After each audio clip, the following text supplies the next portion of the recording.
우리 같이 기도하고 강의 시작하십시다. 하나님 아버지 감사합니다. 부족한 종이 이제도 조직신학 강의를 계속하게 하시니 감사드립니다. 하나님이 주시는 힘으로 성령의 충만함으로 지혜와 지식으로 하나님의 진리의 지식을 바르게 또 전할 수 있는 힘을 주시고 하나님의 영광을 위하고 영혼들의 유익을 위하고 주의 종들에게 참고가 되는 강의가 되게 하여 주시기를 원하옵고, 종은 부족하오니 성령님 지도하여 주시고 바른 것을 말할 수 있고 또 바른 것을 잘 정리하고 강조할 수 있게 하여 주옵시기를 원하옵고, 감사하며 예수 그리스도의 이름으로 기도하옵나이다. 아멘. 자, 이 시간에는 섭리에 대해서 좀 생각해 보십시다. 지난 시간에 창조에 대해서 우리가 좀 생각하고, 특별히 창조 단순한 진리지만은 그 가운데 특별히 6일 창조 문자적 6일의 하루를 문자적인 24시간 하루로 보고, 그렇다면 창조의 연대가 문자적으로 계산될 수 있다. 그렇게 보았습니다. 자, 진화론적 영향을 받은 사람들은 그 문자적 주전 4천년경의 연대를 우리가 잘 받아들이기 쉽지 않겠지만은, 그러나 자, 인간론을 우리가 공부할 때에 우리가 사람의 기원, 사람의 그 창조 연대를 우리가 좀 생각하면서 그때의 지구의 역사에 관해서도 같이 좀 진화론적인 생각이 얼마나 가설에 불과한 것인가 하는 것을 조금 말씀드릴 기회가 있을 것이라고 생각합니다. 우리가 소위 우라늄 연대 계산, 우라늄 그 동위 원소에 의한 지구의 연대 계산이 얼마나 가설적인 것인가.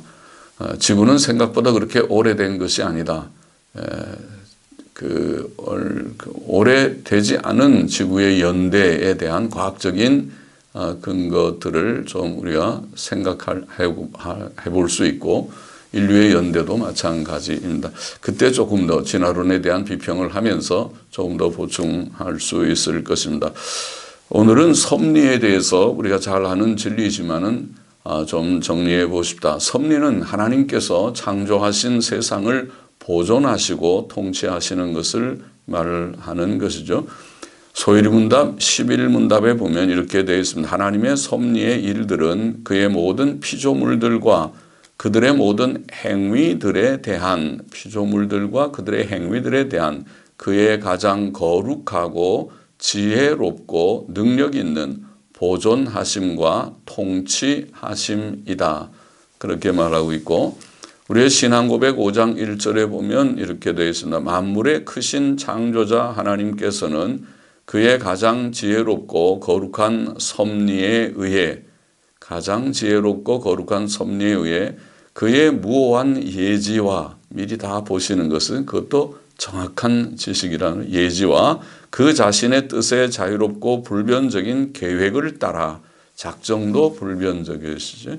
따라 모든 피조물들과 그 행위들과 일들을 가장 큰 것부터 가장 작은 것까지 붙드시고 지도하시고 처리하시고 통치하셔서, 여기 붙드시고 지도하시고 처리하시고 통치하신다. 아까 소위문답은 보존하심과 통치하심 그렇게 표현했는데, 비슷한 그 내용적으로는 같지만은 여기 좀 더 자세하게 붙드시고, 보존의 문제죠.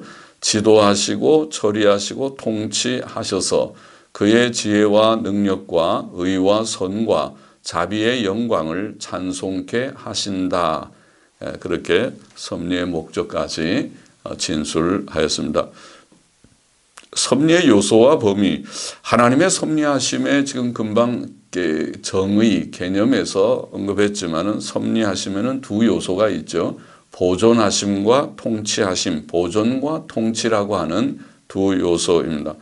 하나님께서는 자연 만물을 보존하십니다.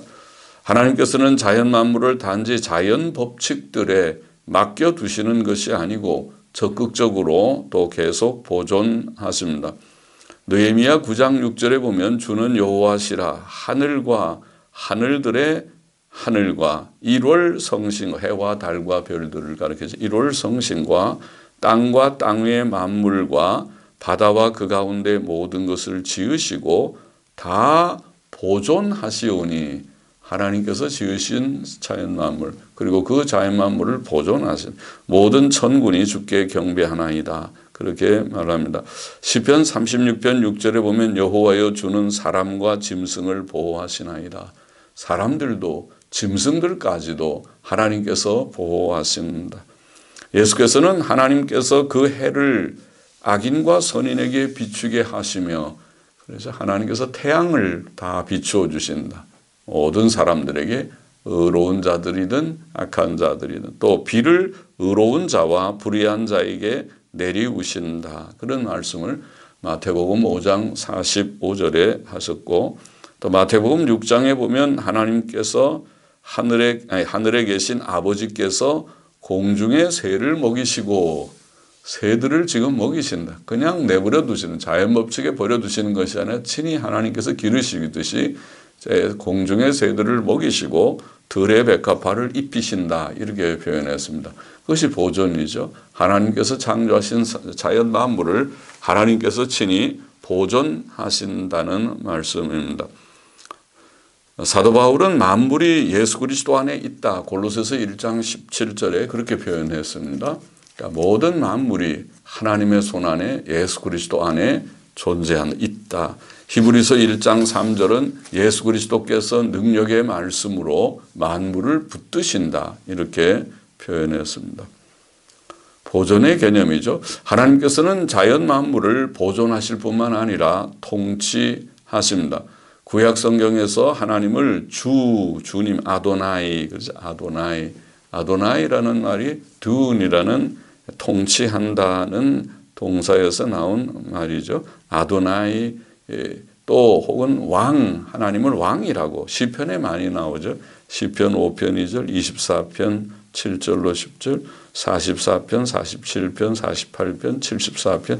시편에 많은 말씀이 하나님께서 왕이시다, 하나님이 통치하신다, 그렇게 말씀하고 있습니다. 자, 그것은 하나님의 주권과 통치권, 왕권을 나타내는 것으로서 하나님의 섭리를 잘 증거합니다. 섭리라는 것은 바로 하나님께서 천지 만물을 보존하시고 다스리신다, 통치하신다는 개념입니다. 시편 103편 19절에 보면 여호와께서 그 보좌를 하늘에 세우시고 그 정권으로, 정권이란 말이 통치권이죠. 왕권입니다. 정권으로 만유는 모든 것, 만유를, 모든 것을 통치하시도다. 온 세상을, 온 우주 만물을, 세상 만물을, 자연 만물을, 또 인간 사회를 통치하시는 분이. 참새 2마리가 한 아사리온에 팔리는 것이 아니냐. 그러나 너희 아버지께서 허락지 아니하시면 그 하나라도 땅에 떨어지지 아니하리라. 예수님 말씀이죠. 마태복음 10장 29절에 있는 말씀이죠. 심지어 보잘것없는 참새 1마리가 땅에 떨어지는 것 같은 지극히 작은 일까지도 하나님의 섭리 속에 있다는 것이죠. 하나님의 섭리는 이처럼 세상의 모든 일들을 포함합니다. 보존과 통치의 두 요소를 가지고 그 범위는 이 세상의 모든 일들을 다 포함하는 것입니다. 하나님의 섭리에 포함되지 않는 일은 아무것도 없습니다. 특히 하나님의 보존하심과 통치하심은 모든 사람들에게 관계됩니다. 하나님께서는 모든 사람과 그들의 행위들과 일들을 가장 큰 것부터 가장 작은 것까지 붙드시고 인도하시고 처리하시고 통치하신다. 아까 우리 신앙 고백서의 표현이든가요? 네, 그렇게 말할 수 있습니다. 다니엘 4장 17절에 보면 인생으로 지극히 높으신 자가 인간 나라를 다스리시며 자기의 뜻대로 그것을 누구에게든지 주시며 또 지극히 천한 자로 그 위에 세우시는 줄을 알게 하려 함이니라. 그렇게 믿습니까? 그렇게 알고 계십니까? 예. 하나님께서 세상 나라를 다스리신다고 믿습니까? 미국을 다스리고 또 러시아를 다스리고 중국을 다스리고 우리의 조국 대한민국을 다스린다고 믿습니까? 온 세계를, 이 세상의 나라들을 다스린다고 믿습니까? 그렇게 믿으십시다. 그렇게 믿어야 됩니다. 성경의 진리를 우리가 믿습니다. 믿기를 원합니다. 하나님께서 다스린다. 우리의 나라뿐 아니라 우리 개개인을 하나님께서 다스리신다. 잠언 16장 9절에 보면 사람이 마음으로 자기 길을 계획할지라도 그 걸음을 인도하는 자는 여호와시니라. 할렐루야. 예? 우리가 무엇을 계획하지만은 내가 다 하는 것 같지만은 내가 하는 것이 아니고 하늘에 계신 섭리자 하나님께서 주관하신다. 그것을 말씀하고 있습니다. 이 진리, 이 섭리의 진리를, 하나님을 믿는 것은 창조의 하나님, 섭리 하나님을 믿으면 다 믿는 건데 이 진리를 바로 깨닫고 믿게 되어야 하겠습니다. 믿는 줄을 압니다. 다 굳게 믿기를 바랍니다. 하나님께서는 세상의 모든 사람들의 모든 일들을 섭리하시고 통치하십니다. 온 우주와 온 세상에 하나님의 섭리 밖에 되어지는 일은 아무것도 없습니다. 자, 섭리의 방식 좀 봅시다. 하나님의 섭리에는 일반 섭리와 특별 섭리가 있습니다. 일반 섭리는 하나님께서 자연 법칙들과 사람들의 자유와 또 우연한 일들까지도 사용하여 섭리하시는 것을 말합니다.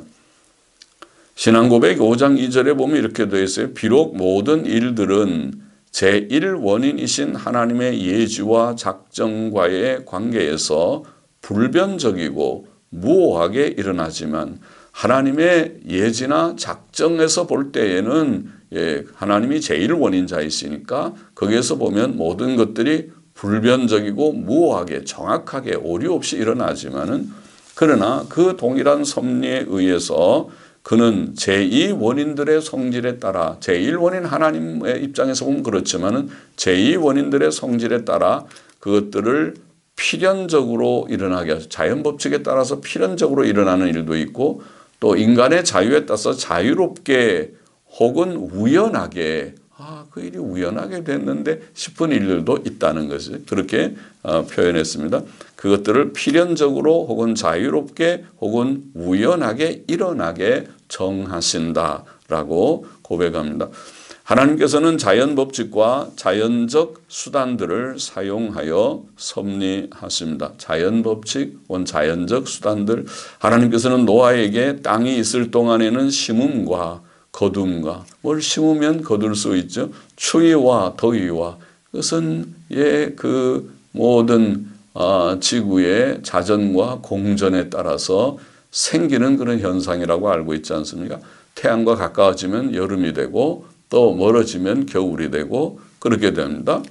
또 이렇게 추위와 더위와 여름과 겨울과 낮과 밤이 쉬지 아니하리라. 자연 법칙에 의한 것이라고 보여죠. 창세기 8장 22절 말씀이죠. 잠언 10장 4절의 증거대로 손을 게으르게 놀리는 자는 가난하게 되고 손이 부지런한 자는 부하게 된다. 그것도 일종의 우리가 자연적 수단이죠. 사람이 행한 대로 자기가 부지런하게 행하면 그러면 좀 소득이 있고 또 그렇지 않고 게으르게 행하면 그럼 가난하게 되는 게 그 법칙이죠. 그것은 하나님의 일반 섭리입니다. 자연 법칙과 자연적 수단들을 다 사용하시는 것입니다. 또 사도행전 27장에 보면 아주 흥미로운 그런 기록이 있죠. 하나님께서 그의 종 바울을 구원하시는 그 로마로 가면서 배가 아주 풍랑 때문에 유라굴로 풍랑 때문에 고생하지 않습니까? 그럴 때 사도행전 27장 31절에 보면 하나님께서 바울을 구원하시는 방법으로 뱃사공들을 사용하셨다 그랬어요. 사도 바울은 백부장과 군사들에게 이렇게 말하죠. 이 사람들이 이 뱃사공들이 배에 있지 아니하면 너희가 구원을 얻지 못하리라. 너희뿐 아니라 바울 자신도 같이 한 배에 270여 명이 타 있는 한 배에서 구원을 얻기 위해서는 뱃사공이 필요하다 그 말이죠. 그 수단을 사용하시는 거죠. 하나님께서 하나님의 기적으로 그냥 풍랑 막 안 일어도 덜떡 쓱 들어다가 저 육지로 옮겨버리려면 권능으로 하시려면 하실 수 있지만 일반적으로 그렇게 하지 않는 일반 섭리는 하나님께서 자연 법칙과 자연적 수단들을 사용하신다. 또 하나님께서는 사람들의 자유로운 계획과 소원과 행동을 사용하여 섭리하십니다. 사람들은 기계가 아니고 자유로운 인격들입니다. 하나님께서 너 이렇게 해 로봇처럼 따따따따 로봇이 움직이들이 다 움직이게 하는 게 아니고 하나님께서는 우리의 자유로운 생각 또 감정, 마음의 결심, 의향 이런 것들을 가지고 행하게 하신다. 잠언 16장 9절에 보면 사람이 마음으로 자기 길을 계획할지라도 우리가 마음으로 무엇을 계획하죠. 내가 이렇게 할까 저렇게 할까 이렇게 하지 말까 저렇게 하지 말까 계획을 할지라도 그 걸음을 인도하는 자는 여호와시니라 그렇게 하는 것이죠. 그게 섭리입니다. 사람의 자유로운 행위를 사용하시는 것입니다. 잠언 21장 1절에 보면 이런 말씀이 있죠. 왕의 마음이 여호와의 손에 있음이 왕의 마음이 여호와의 손에 있다.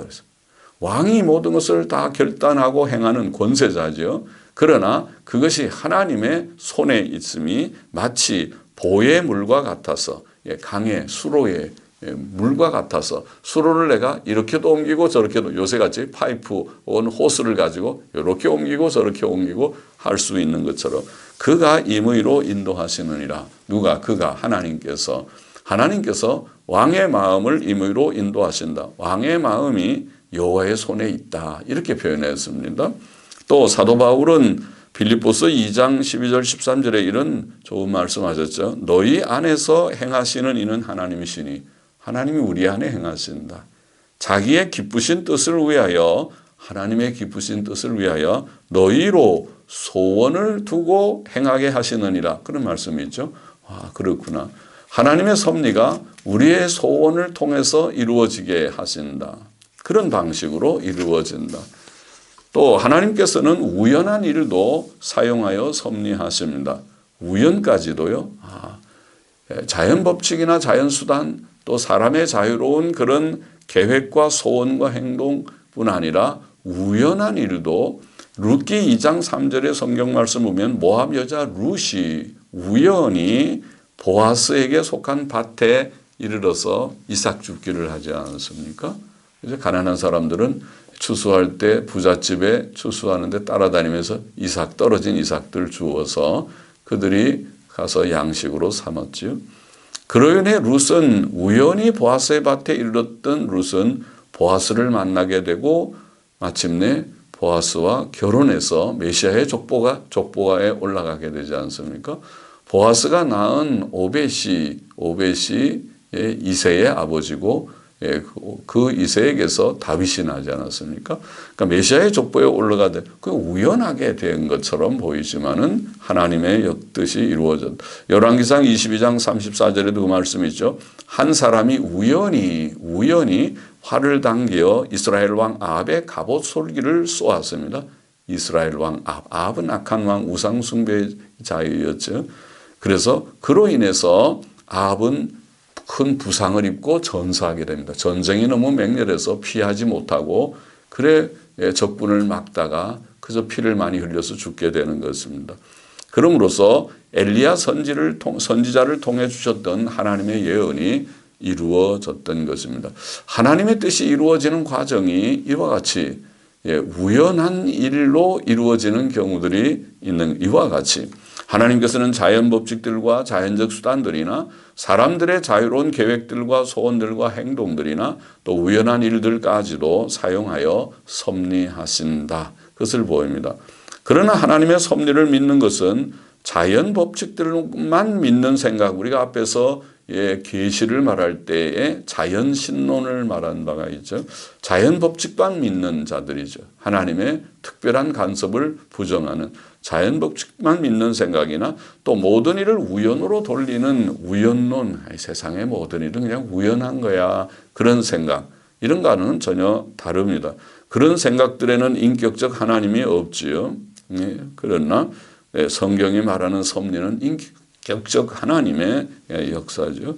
하나님의 섭리는 또 모든 것이 맹목적 운명의 지배를 받고 있고 사람의 자유와 책임이 없다는 생각, 그게 소위 운명론 혹은 숙명론이라고 할 수 있겠죠.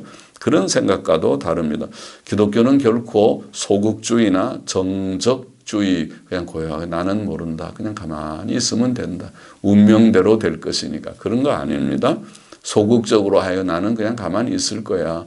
어떻게 다 모든 신의 뜻이 이루어지겠지. 그것도 아닙니다. 섭리는 사람의 자유를 부정하는 개념이 아니라는 것입니다. 사람의 자발적 노력과 하나님의 섭리는 서로 모순되는 것이 아닙니다. 신자는 기도하며 일하고 일하며 기도해야 합니다. 우리는 하나님의 주권적 섭리를 믿지만 동시에 우리의 의무를 다해 열심히 일해야 하는 것입니다. 그래서 우리가 기도하고 일하고 기도하고 하나님의 뜻이 이루어질 때는 기도도 해야 되고 하나님의 뜻을 이루기 위해 열심히 우리가 해야 할 의무를 다해야 하는 것이다. 우리는 주 하나님을 믿는 동시에 현실 생활에 충실해야 합니다. 그것이 하나님의 섭리를 바로 아는 자의 태도입니다. 특별 섭리라는 것은 아까 일반 섭리는 그렇고 특별 섭리는 하나님께서 자연 법칙들을 초월하거나 역행하여 자연 법칙하고 맞지 않아 보이는데 그를 초월해서 혹은 거슬러서 역행해서 섭리하시는 것을 말합니다. 웨스민스터 신앙고백 5장 3절에 보면 이렇게 표현했습니다. 하나님께서는 그의 일반적 섭리에서 수단들을 사용하시지만 그의 기쁘신 뜻대로 그것들 없이 그러니까 일반적인 수단들이 없이 그것들을 초월하여 그리고 그것들을 역행하여 자유롭게 활동하신다. 수단들 없이 수단들을 초월하여 수단들을 역행하여 그것이 자연 법칙들을 우리가 초월하고 역행하는 것과 같죠. 자연 법칙들이 주로 수단들을 사용하시는 것이니까 그것을 초월하고 역행하여 그것이 우리가 그것을 기적이라고 부르는 거죠. 하나님의 특별 섭리는 곧 기적을 말하는 것입니다.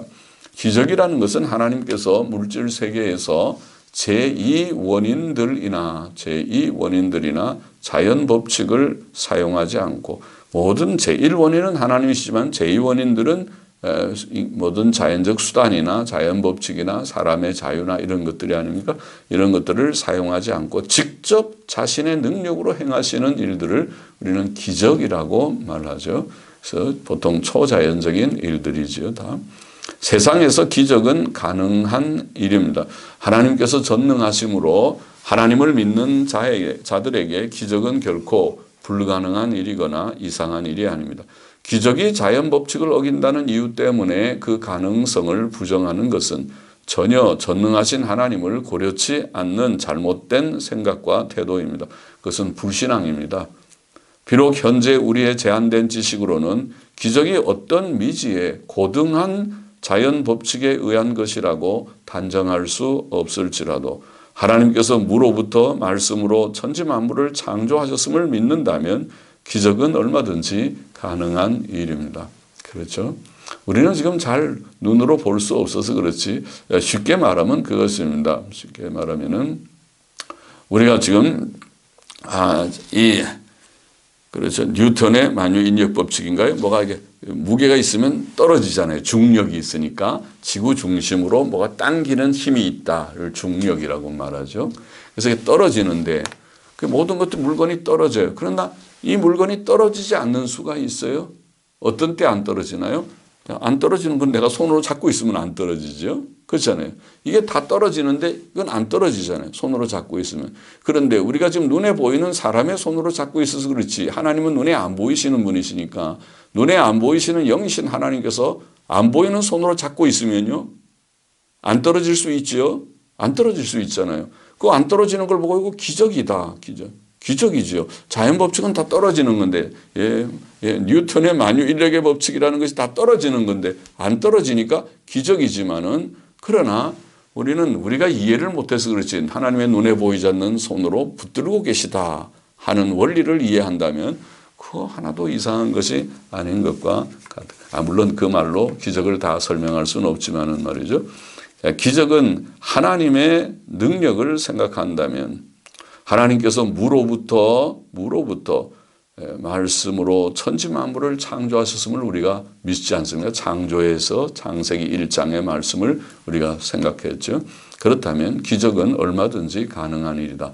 아무것도 없는 무로부터도 빛이 있으라 했으니까 빛을 창조하셨는데 하물며 하나님이 우리의 인간 이성으로 자연 법칙으로 볼 때 신기한 일들을 행하신다고 그것이 그렇게 대단한 일은 아니죠. 하나님이 하실 수 있는 일이다. 성경은 하나님의 많은 기적들을 증거합니다. 우리는 성경의 진실한 증거성을 믿습니다. 만일 성경의 기적들이 거짓이라면 우리는 성경을 폐기 처분할 것입니다. 이것을 믿을 수 없는 거짓된 책일 것입니다. 성경 자체에 의하면 이건 마귀적인 책일 것입니다. 그러나 우리는 그렇지 않다고 믿습니다. 성경의 진실성, 성경의 진실한 증거성을 믿습니다. 성경의 많은 기적들을 증거하는데 기적을 표현하는 성경의 세 단어가 있죠. 그것이 바로 능력, 기사, 표적, 히브리어나 헬라어나 그래 그러게 능력, 기사, 표적 이 세 가지 단어가 구약에도 신약에도 나오는 단어이죠. 사도행전 2장 22절 대표적으로 한 구절을 보면 하나님께서 나사렛 예수로 큰 권능과 능력이죠. 능력과 기사와 표적을 너희 가운데서 베푸사. 능력이라는 말 파워죠. 디나미스, 헬라어로 디나미스. 능력이라는 말은 사람의 힘으로는 불가능한 신적 능력을 나타내는 말이죠. 와, 하나님의 능력이로구나. 능력이로. 또 기사, wonder, 기사라는 말은 헬라어로 테라스, 기사라는 wonder라고 하는 말은 그것은 사람에게 놀라움을 주는 것이죠. 와, 세상에 놀라운 세상이죠. 원더풀. 놀라운 일이 있을 때 우리가 놀라죠. 예를 들면은 엘리사는 나뭇가지를 베어 물에 던져 물에 빠진 도끼를 떠오르겠죠. 열왕기하 6장 6절에 나와 있어요. 도끼가 물에 빠졌는데 아까 말한 대로 무거운 쇳덩이는 떨어져서 물에 빠지는 것인데 나뭇가지를 베어서 던지니까 도끼가 떠올랐다. 그건 있을 수 없는 일. 자연 법칙은 있을 수 없으나 그러나 하나님께서 역사하셔서 하나님이 보이지 않는 손으로 도끼를 들어 올리시면은 불가능한 것이 있겠습니까? 하나님께서 하시면. 다니엘의 세 친구들은 평소보다 7배나 뜨겁게 한 풀무불에 던지었으나 불이 그들의 몸을 해하지 못했고 머리털도 그슬리지 않았고 할렐루야. 다니엘 3장 27절의 말씀이죠. 옷빛도 변하지 않았고 불탄 냄새도 없었다. 할렐루야입니다. 불구덩이 속에 던지워졌는데 머리털도 그을리지 않고 옷빛도 변하지 않고 불탄 냄새도 없고 하나님께서 완전히 방탄막으로 막아주신 방탄이 아니라 방화막으로 불을 다 막는 특수 코팅으로 하나님께서 탁 막아주시지 않으면 할 수 없는 일이죠. 하나님이 하시려면 할 수 있죠. 다 하나님의 역사로 내 사랑하는 사드락 메삭 아벳느고 다니엘 세 친구들을 내가 보호하겠다고 막아주시면 되죠. 예수께서는 물로 포도주를 만드셨습니다. 물로 포도주? 어떻게 물은 H2O 우리가 아는 대로 간단한 그런 뭔가 원소 결합으로 되어 있는 것이 물이잖아요. 수소 2개에 산소 하나 H2O 하면 물이 되는 거죠. 수소 2개의 원소 산소 1개를 더하면 물방울이 생기는 것입니다. 그러나 포도주는 유기물질하고 얼마나 복잡한 그런 아마 그 방정식 같은 그런 유기 그런 원소들의 결합체이지 않겠습니까? 물이 어떻게 그렇게 됩니까? 참 어렵죠. 그러나 우리가 잘 이해할 수 있어요. 포도나무는 매일 물만 먹는 것 같은데 뿌리로 밑에 있는 땅에 있는 물만 먹는 것 같이 보이는데 거기에서 어떻게 포도 열매가 맺히는지 그 이치를 너는 아는가? 하나님만 아시지 인간은 아무도 모르죠. 떡 5개와 물고기 2마리로 5,000명 이상을 먹이셨습니다. 놀라운 기적입니다. 또 주께서는 많은 불치의 병자들, 중풍병자, 오늘날도 못 고치죠. 경희대학교 한방병원 가도 풍 걸린 사람들 못 고치지요. 잘 못 고쳐요. 거기서 풍 걸린 분들, 나병 환자들, 오늘도 소록대에 가면 나병 환자들이 양성 환자, 음성 환자들 많이 있을 것입니다. 소경들 오늘날도 못 고칠 것입니다. 소경들. 자, 이것을 주께서는 고쳐주셨어요. 말씀으로 손 한번 만짐으로써 고쳐주셨습니다.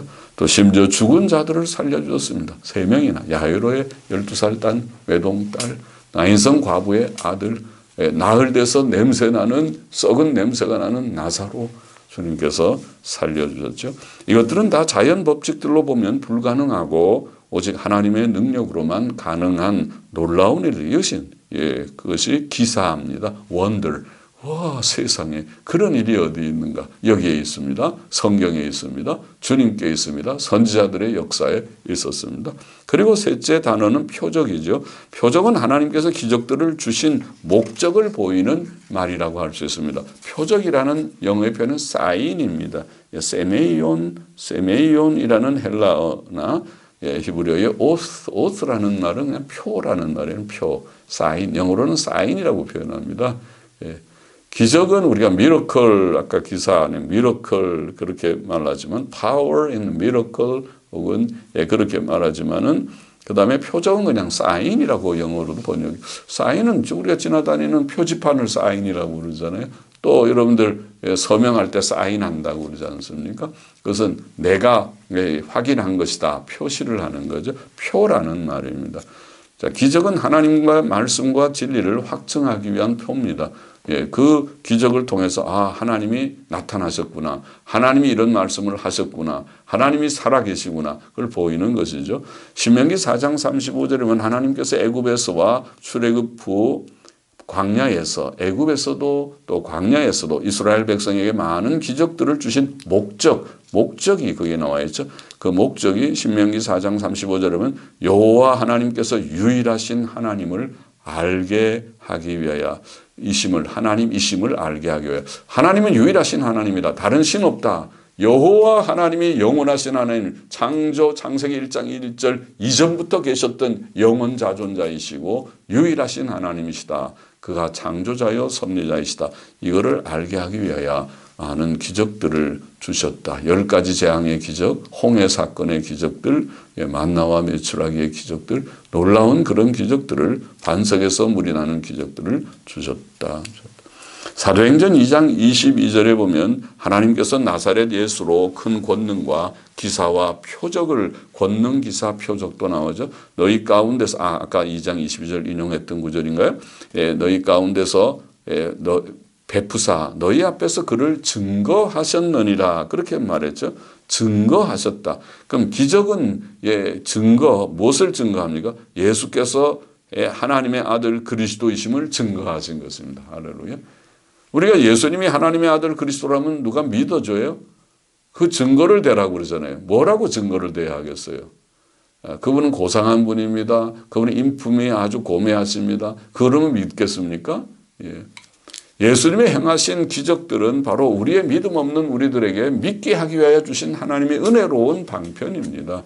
기적은 오히려 우리가 믿기 어려운 현대인들이, 지성인들이 기적 얘기하면 더 거부감을 가져야 되는 게 아니고 하나님이 우리에게 주신 은혜입니다. 기적을 통해서 믿어라. 기적을 통해서 믿는 게 제일 좋은 방법일 것입니다. 그렇잖아요. 그렇지 않고 뭘 또 기적 없어도 믿으면 믿음 좋은 사람이지만 잘 믿지 않잖아요. 기적을 보고도 안 믿는데 기적 없으면 믿을 택이 있겠습니까? 요한복음 20장 30절 31절이 바로 그걸 보이죠. 예수께서 제자들 앞에서 이 책에 기록되지 아니한 다른 표적도 많이 행하셨으나, 예수님의 기적이 몇 개나 되나요? 아마 몇십 개 그 이상 될지도 모르겠죠. 그러나 요한복음에 기록된 것은 단지 9개밖에 안 돼요. 8개 혹은 9개의 기적을 기록했거든요. 그러니까 오직 이것을 기록하면 너희로 예수께서 하나님의 아들 그리스도이심을 믿게 하려 하며, 예수가 하나님의 아들 그리스도로구나. 그걸 믿어야 되고, 그러므로 너희로 믿고 그 이름을 힘입어 생명을 얻게 하려. 생명은 영생이죠. 예수님 믿고 영생을 얻으라. 그렇게 하기 위하여 이 책을 기록했다. 요한복음, 또 마태, 마가, 누가복음, 사복음서를 기록했다. 그 말이죠. 주 예수 그리스도의 사도들이 행한 기적들도 하나님의 진리를 증거하는 것이었습니다. 예수님의 기적도 그렇고 사도들의 기적도 똑같았다. 그래서 히브리서 2장 4절은 하나님께서도 표적들과 기사들과 여러 가지 능력과 및 자기 뜻을 따라 성령에 나눠주신 것으로서, 그것이 성령에 나눠주신 것이 은사들이었습니다. 사도들이 가졌던 기적을 행하는 은사죠. 그들이 많은 초자연적 은사들을 받았습니다. 나누어 주신 것으로 저희와 함께 복음을 증거하셨다고, 하나님께서 사도들을 통해서 증거하셨다고 말합니다. 하나님께서는 인류 역사상 보면은 기적들을 아무 때나 주신 것이 아니었습니다. 구약 시대에도 구약 4천년의 역사 속에서도 기적이 없는 때도 많이 있었습니다. 그러나 하나님께서 기적을 특별히 주신 것은 모세 시대. 모세 시대는 주전 1400년 때가 아닙니까? 1446년에 출애굽했으니까 그 전후가 모세 시대입니다. 그리고 그때부터 40년 광야 생활하고 여호수아 시대.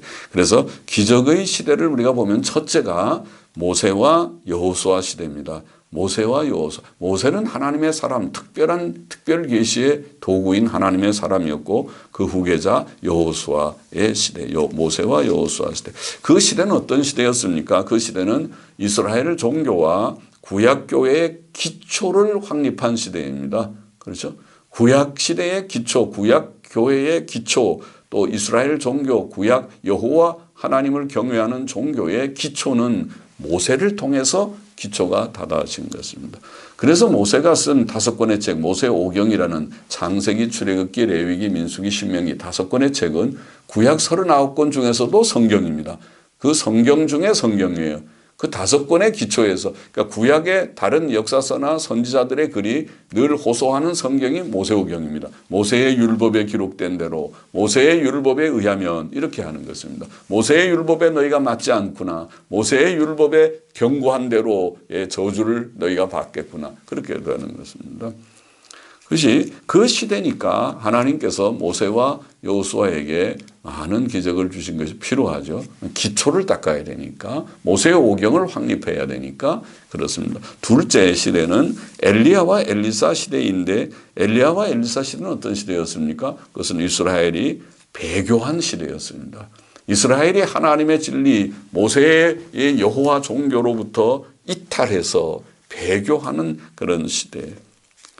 그래서 하나님에 대한 신앙이 거의 사라졌고 이방인들이 의지하고 섬겼던 바알과 아세라 숭배가 득세해서 널리 유행하고, 오늘 시대는 바알과 아세라를 섬기지 캐캐묵은 여호와 하나님을 논하는 시대가 아니라고 모두들이 다 생각하는 것 같은 그런 시대였던 것입니다.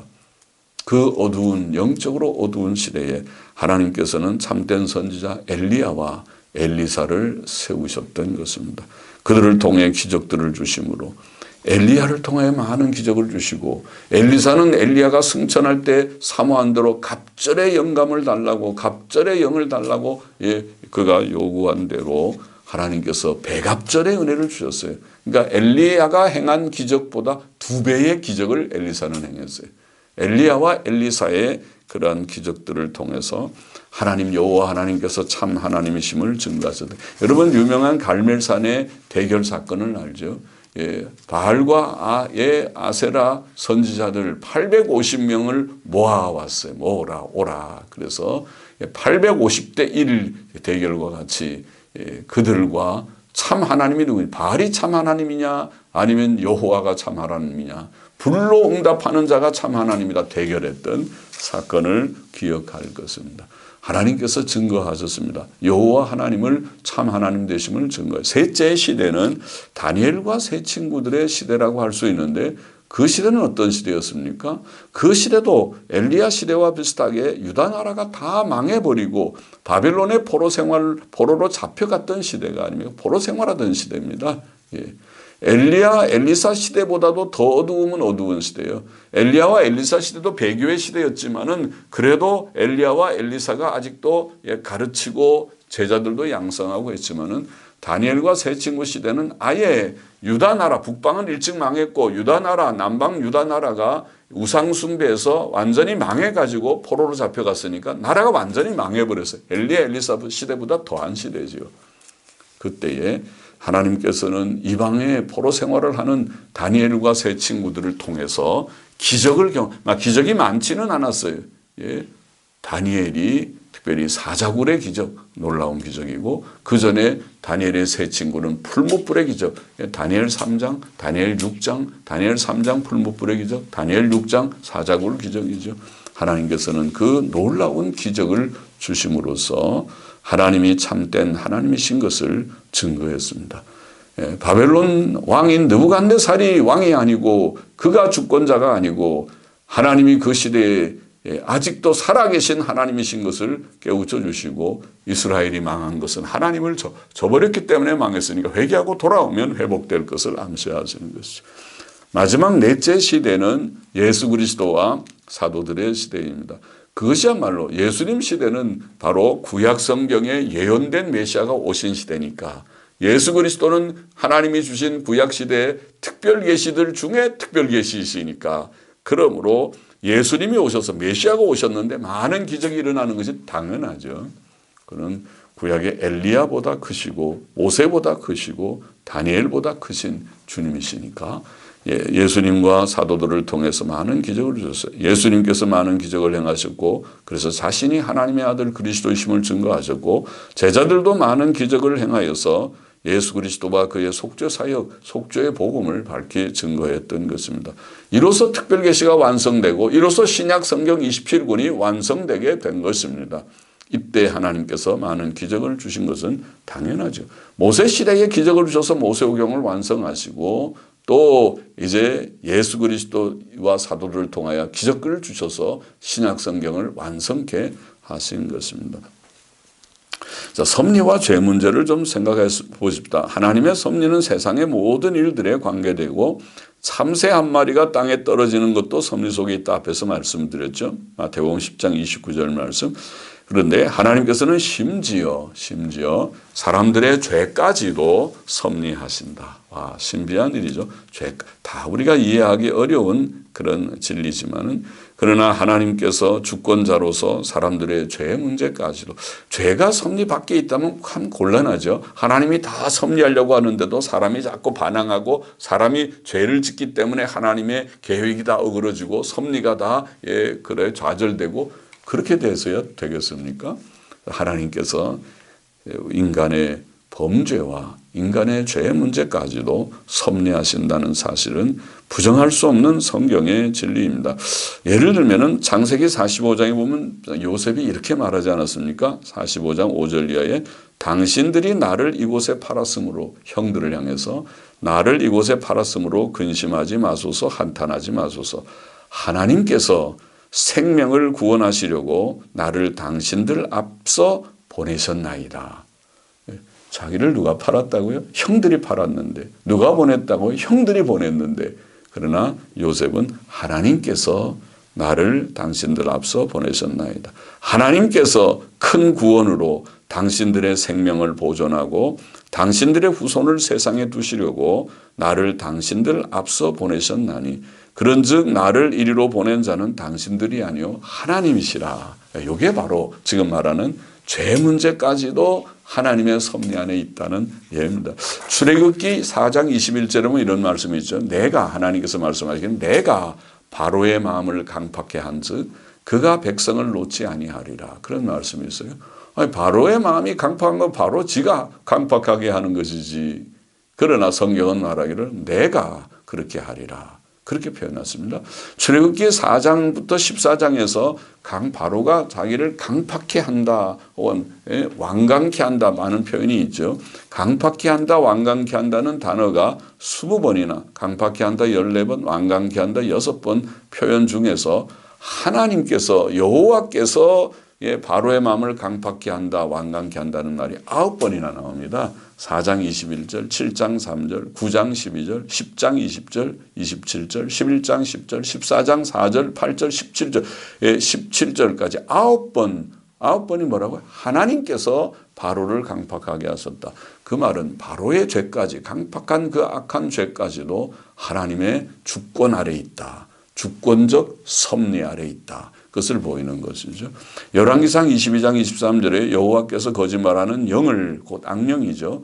왕의 이 모든 선지자의 입에 넣으시고 거짓 선지자들 속에 거짓말하는 영이 활동하는 것은 하나님께서 하셨다. 그렇게 했습니다. 그러니까 이것이 주권적 섭리입니다. 욥기 1장 12절에도 여호와께서 사탄에게 이르시되 내가 그의 소유물을 다 네 손에 붙이노라. 욥의 모든 소유물이 다 없어지잖아요. 그것이 하나님이 사탄에게 내어주시기 때문에 그렇다. 오직 그 몸에는 내 손을 대지 말지니라. 그런 말씀이죠. 데살로니가후서 2장 11절에 이러므로 하나님께서 유혹을 저희 가운데 역사하게 하사 거짓 것을 믿게 하셨다. 이렇게 표현했습니다. 그래서 하나님께서 하셨다. 분명히 성경은 그렇게 증거하고 있습니다. 그러나 이 문제에 있어서 죄의 책임이 그럼 하나님이 하셨으니까 하나님이 죄인인가? 하나님이 죄의 책임을 가지는가? 그렇지는 않아요. 죄의 책임은 사람 자신에게 있다는 사실을 부정해서는 안 됩니다. 왜냐하면 하나님께서는 지극히 거룩하심으로 결코 죄의 조성자, 즉 죄를 짓게 하는 자가 되실 수 없죠. 되실 수 없기 때문입니다. 하나님께서는 사람들의 죄들을 그의 주권적 섭리로 허용하시는 것입니다. 사실 사람이 다 죄인이기 때문에 타락한 죄인이기 때문에 하나님께서 은혜만 거두시면 사람이 강팍해지는 거죠. 그래서 하나님께서 주권적 섭리로 그들을 죄 가운데 버려두십니다. 우리는 하나님의 주권적 섭리와 사람들의 도덕적 책임을 둘 다 긍정해야 합니다. 신앙고백서 5장 4절은 이렇게 표현하고 있죠. 하나님의 전능하신 능력과 측량할 수 없는 지혜와 무한하신 선이 그의 섭리에 크게 나타나 섭리는 심지어 최초의 타락과 천사들과 사람들의 다른 모든 죄들에까지 미치는데 하나님의 섭리가 다 모든 것을 포함한다는 최초의 타락, 아담과 하와가 타락한 것도 하나님의 작정과 섭리 가운데 되었고 천사들의 타락도 사람들의 모든 죄들도 미치는데 단순한 허용에 의해서가 아니고 그와 함께 자신의 거룩한 목적들을 위해 다양한 처리 방식으로 하나님께서 그것을 허용하시지만은 하나님의 거룩한 목적을 위해 다양한 처리 방식으로 지극히 지혜롭고 강력하게 그것들을 제한하시고 다른 경우들에는 그것들을 정하시고 통치하심으로써이다. 이렇게 표현하고 그러나 그 죄악성은 오직 피조물로부터 나오며 하나님께로부터 나오지 않으니 그는 지극히 거룩하시고 의로우셔서 죄의 조성자나 승인자이시지도 않고 그런 자이실 수도 없다. 그렇게 표현했습니다. 그렇게 우리가 생각하죠. 그러니까 신비하다는 것입니다. 하나님의 주권적 섭리를 인정하고 그러나 또 피조물들의 책임은 우리가 또 긍정하고 해야 되는 문제다. 신앙고백서 5장 6절에 보면 이런 말씀이 있습니다. 의로우신 심판자로서 하나님께서 이전의 죄들 때문에 어둡고 강팍해 하신 저 악하고 불경건한 사람들에 관하여는 그가 그것으로 그들의 이해를 밝히시고 그들의 마음에 역사하셨을지도 모를 그의 은혜를 그들에게 주시지 않을 뿐만 아니라 은혜를 주시면 그들이 깨닫고 돌아올 수도 있는데 은혜를 주시지 않을 뿐만 아니라 또한 그들이 가지고 있었던 은사들을 때때로 거두어 가시고 바른 깨달음, 바른 이성적인 양심적인 판단까지도 하나님이 거두어 가시고 그들의 부패성이 죄의 기회로 삼는 대상들에게 그들을 드러내시며 부패성대로 내버려 두셨다는 것이죠. 게다가 그들의 정욕들과 세상의 시험들과 사탄의 권세에 내어주신다. 그래서 그들은 심지어 하나님께서 다른 사람들을 부드럽게 하시기 위해 사용하시는 수단들 아래서도 자신들을 강팍해 하는 일이 생긴다. 그렇죠?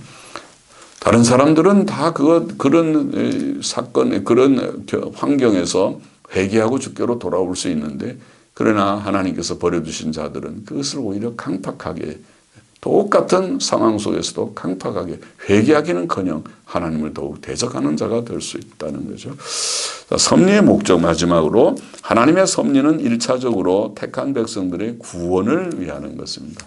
섭리의 목표와 같은 것은 구원이다. 하나님께서는 택한 백성들을 위해 구주 예수 그리스도를 보내셨고 십자가의 죽음으로 속죄 사역을 이루게 하셨고 성령으로 그들을 부르셔서 중생케 하시고 회개하며 주 예수 그리스도를 믿게 하시고 심령으로 거룩하게 되도록 변화시키십니다. 로마서 8장 30절에 보면 미리 정하신 그들을 또한 부르시고 부르신 그들을 또한 의롭다 하시고 의롭다 하신 그들을 또한 영화롭게 하셨느니라. 하나님께서 딱 정하신 대로 그들을 구원하시는 것이 하나님의 섭리의 목적의 1차적인 목적입니다. 하나님께서 때때로 성도의 죄를 허용하시는 것도 그의 유익을 위한, 성도들의 유익을 위함입니다. 성도는 이러한 실수와 죄와 실수를 통해서 자신의 죄악성이 얼마나 크고 강한지를 깨닫고 내 속에 이 죄악된 악성이 뿌리 깊구나. 전적으로 부패된 존재로구나. 무능력한 존재로구나 깨닫고 겸손히 하나님만 의지하고 예수 그리스도의 십자가만 의지하고 그러죠. 그렇게 되는 것이다. 그러므로 바울은 우리가 알거니와 하나님을 사랑하는 자 곧 그 뜻대로 부르심을 입은 자들에게는 모든 것이 합력하여 선을 이룬다고 말했죠. 로마서 8장 28절 말씀이죠. 거기에 선은 1차적으로 성화입니다. 택함 받은 자들의 구원과 영적 성장이 가장 큰 선이죠. 성화가 가장 큰 선이라고 할 수 있죠. 하나님께서는 택한 자들의 연합체인 세계적 교회를 완전하게 세우시는 것도 그 속에 들어있죠. 구원의 목표, 개인적으로는 성화고 전체적으로는 세계적 교회를 세워나가는 거죠. 그는 아주 특별한 방식으로 그의 교회를 보살피며 모든 일을 그것에 유익하도록 처리하십니다. 그래서 사도 바울은 로마서 11장 25절 26절에서 이스라엘 백성의 민족적 회심을 예언했죠.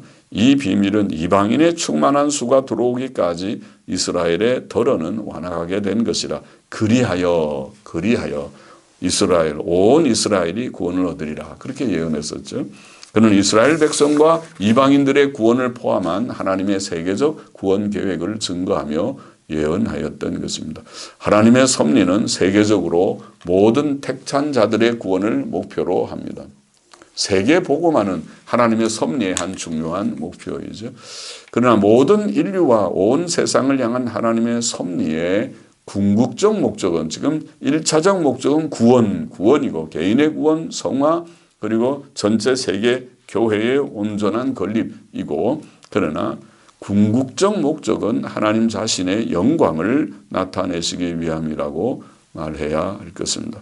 세계와 인류 역사의 종말에 하나님께서는 택한 백성의 구원을 통해 영광을 받으실 것입니다. 그러므로 우리가 로마서 11장 36절 말씀 알죠. 이는 만물이 주에게서 나오고 주로 말미암고 주에게로 돌아갑니다. 영광이 그에게 세세히 있으리로다. 그런 말씀이죠. 이 세상의 모든 것이 창조주 하나님에게서 나왔고 또 섭리자 하나님으로 말미암고 그리고 결국 하나님의 영광을 드러내는 것입니다. 자, 우리가 지금 신론을 공부 좀 하고 있죠. 하나님에 대한 지식, 하나님은 어떤 분이신가 할 때 그의 속성들에 대해서 통해서 하나님을 우리가 설명했고 그의 삼위일체 되심을 우리가 생각했고 또 그의 작정과 예정을 생각했고 그리고 지난 시간에 그의 창조에 대해서 창조자의 창조 사역에 대해서 그리고 오늘 섭리라는 개념을 좀 생각했습니다. 하나님께서는 창조자이실 뿐 아니라 또한 섭리자이십니다. 특별히 하나님의 섭리를 우리가 오늘 공부하면서 섭리는 그가 세상을 보존하심과 통치하십니다. 보존과 통치의 개념이 섭리 개념입니다. 그는 일반적으로는 자연 법칙들과 사람들의 자유와 또 우연한 일들을 사용하여 섭리하시지만 역사상 특별한 방식, 즉 기적들을 통해 섭리하기도 하셨다. 많은 기적들을 행하셨다. 그는 이 세상의 모든 일들을 섭리하시고 사람들의 죄까지도 섭리하신다. 죄까지도. 하나님의 섭리는 1차적으로 택한 백성들의 구원을 위하시고 궁극적으로 하나님 자신의 영광을 나타내시기 위함이라. 나타내시기 위함이 나타내시는 것이 그 궁극적 목적이다. 그렇게 우리가 정리할 수 있습니다. 잠언 3장 5절 6절에 보면 이런 말씀이 있죠. 너는 마음을 다하여 여호와를 의뢰하고 내 명철을 의지하지 말라. 너는 범사에 그를 인정하라. 범사에 그를 인정하라. 그리하면 내 길을 지도하시리라. 뭐 중요한 말씀이죠. 하나님, 창조자 하나님을 믿고 섭리자 하나님을 인정하며 살아가는 모든 것을 하나님이 다 주관하십니다. 나의 모든 삶 전체가 크고 작은 모든 일, 영적인, 육적인, 개인적인, 가정적인, 교회적인, 국가적인, 세계적인 모든 일들이 하나님의 섭리의 손안에 있음을 굳게 믿고 그 인도하심을 기대하며 받으며 살아가는 우리 모두가 되어야 할 것입니다. 오늘 섭리에 대해서 좀 공부해 봤습니다. 마치겠습니다. 같이 기도하십시다. 하나님 감사합니다. 오늘 하나님에 관한 지식, 신론에서 하나님의 섭리에 대한 지식을 일반 섭리, 특별 섭리, 또 하나님의 기적에 대한 기적의 내시대 등의 말씀들을 우리가 좀 생각했습니다. 다 참고하고 유익해서 특별히 섭리자 하나님, 창조자 섭리자 하나님을 믿는 굳건한 믿음 가지고 우리가 현실을 살고 주님을 섬기며 주님을 따라가는 범사의 하나님을 인정하며 따라가는 저와 우리 모두가 되게 하여 주시기를 소원합니다. 감사하며 예수 그리스도의 이름으로 기도하옵나이다. 아멘.